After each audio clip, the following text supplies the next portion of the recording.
મંદિર બનશે કે નહીં બને અમે નારા લગાવતા હતા પણ કોઈને કલ્પના નહોતી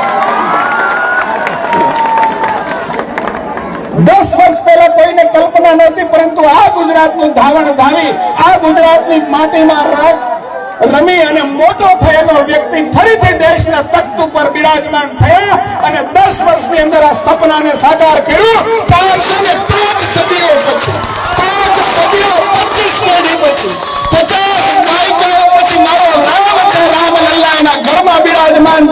એને આવકારવા માટે આપણે સૌ આતુર છીએ જે પ્રકારની રોશની સાવરકુંડલા રંગે ને ચંગે મળ્યું છે કોઈ ખામી રહેવાતી નથી સાવરકુંડલાની અંદર અમદાવાદની અંદર રોશની હોય એવી રોશની અમે સાવરકુંડલાના લોકોએ કરી છે હું આનો શ્રેય એ સાવરકુંડલાના લોકોને અમારે એક પણ રોડ છે એ રામને આવકારવા માટે આતુર છે એક ગલી આતુર છે એક વેપારીની દુકાન અમારી આતુર છે ઘરે ઘરે રામને આવકારવા માટેના ઝંડા અમે લગાવ્યા કારણ કે અમે જાણીએ છીએ કે રામ છે તો સનાતન છે સનાતન છે તો ધર્મ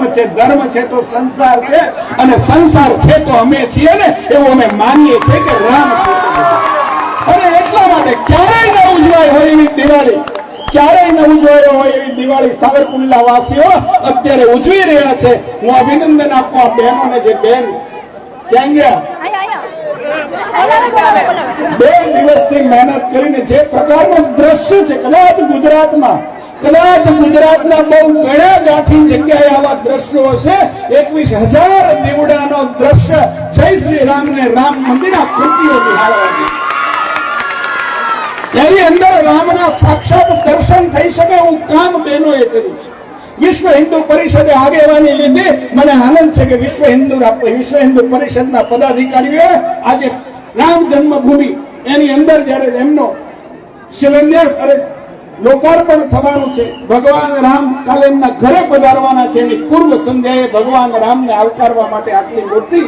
આરતીનું અહીંયા આયોજન કર્યું ને આપ સૌ એમાં ઉમટી પડ્યા આવતીકાલે આનાથી ડબલ લોકો આવવાનું છે આ જ સમય આવવાનો છે હું પણ આવવાનો છું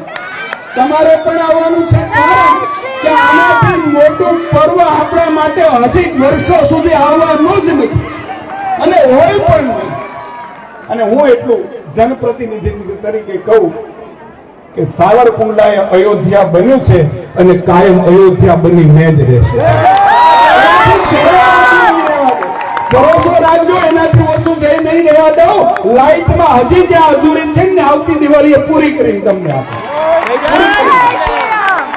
સાવરકુંડલા અયોધ્યા બન્યું છે એને હવે પાછું નહીં રહેવા દઈએ ભગવાન રામના ચરણોમાં વંદન કરું કે 2 વર્ષ 3 વર્ષે 4 વર્ષે અમારા રિદ્ધિ સિદ્ધિ મહાદેવ નાવની અંદર પાણી હોય એ પાણીના કિનારે બિરાજતા હોય ને એવા દ્રશ્યો આપણે અહીંથી જોઈ શકીએ એ જ પ્રભુના ચરણોમાં વંદન કરી મારી વાતને વિરામ આપું છું આપ સૌએ સ્વયં શિસ્ત રાખી આ જ રામ રાજ્યનું લક્ષણ છે સ્વયં શિસ્ત રાખી કોણ આગળ કોણ પાછળ કોણે આરતી કરી ખબર નથી પણ રામ લલ્લાની આરતી થઈ મહત્વનું છે રામ લલ્લાની આરતી એ નાવલીમાં થઈ મહત્વની છે આ શિસ્તના દર્શન કરાવી એક રામ રાજ્યની નીવ સાવરકુંડલામાં રાખી છે એના માટે આપ સૌને ધન્યવાદ આપું રાત્રે 9:30 વાગે 9 કે 9:30 રાત્રે 9 વાગે શિવાજી ચોક જેણે ધર્મને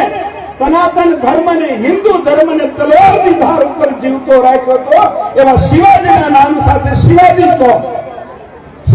ચોક એના નામ સાથે જોડાયેલું છે કે આજે એક નવો પ્રયોગ આપણે કરીએ છીએ રામલીલાનો કાર્યક્રમ ત્યાં છે રામલીલા હું માનું છું કે જેટલા લોકોને અનુકૂળતા હોય આ એક કૃતિ અમરેલીના બાળકો દ્વારા બનાવવામાં આવી છે આપણે એને જરૂર જોવી જોઈએ અને એટલા માટે આપણે અત્યારના 9:30 વાગ્યાના કાર્યક્રમના પણ આમંત્રણ આપું છું આવતીકાલે સાંજે 6:30 વાગ્યા પછીની ફરીથી એક આરતી અહીંયા છે એના માટેનું પણ નિમંત્રણ આપું છું આમાં કંકોત્રીની રાહ હોય જ નહીં જે રામના કામનો નથી ક્યાંય મનુષ્ય માની જાય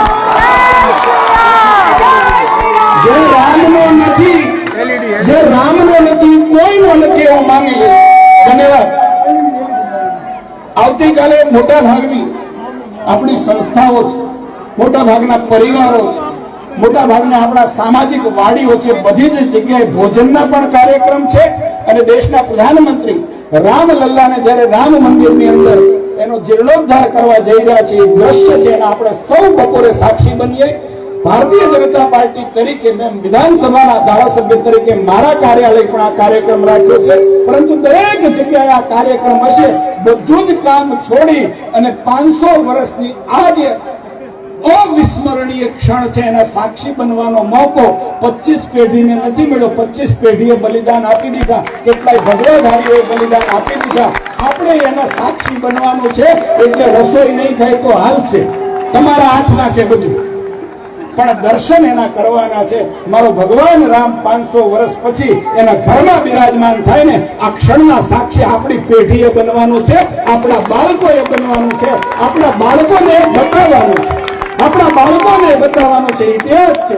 ઇતિહાસને હંમેશા જાગૃત રાખવો પડશે. ઇતિહાસને જો આપણે ભૂલી જઈશું ને તો આપણે ક્યારેય સુખી ન થઈએ. અને એટલા માટે આપણે તો જોવાનું છે, સાથે સાથે આપણા બાળકોને પણ આ બતાવવાનું છે કે 500 વર્ષ પછી ઇતિહાસને કેવી કરવટ બદલી છે ને, એનો જાગતો નમૂનો છે ને, એ આપણા બાળકોને આપણે બતાવવાનો છે. બોલો જય શ્રી રામ, જય શ્રી રામ, ભારત માતા કી વંદે વંદે. ધન્યવાદ ફરી એક વખત આયોજકોનો, ખાસ કરીને વિશ્વ હિન્દુ પરિષદ અને જે બહેનોએ આ આખી કવાયત કરી છે, મહેનત કરી છે, હું એને સલામ કરું છું, એને ધન્યવાદ આપું છું. અને એના હૃદયની અંદર રામ છે એટલે બધા જ નાના મોટાને વંદન કરું છું. ધન્યવાદ. અમારી તમામ માહિતીથી અપડેટ રહેવા માટે જોડાયેલા રહો કેડી ન્યૂઝ સાથે.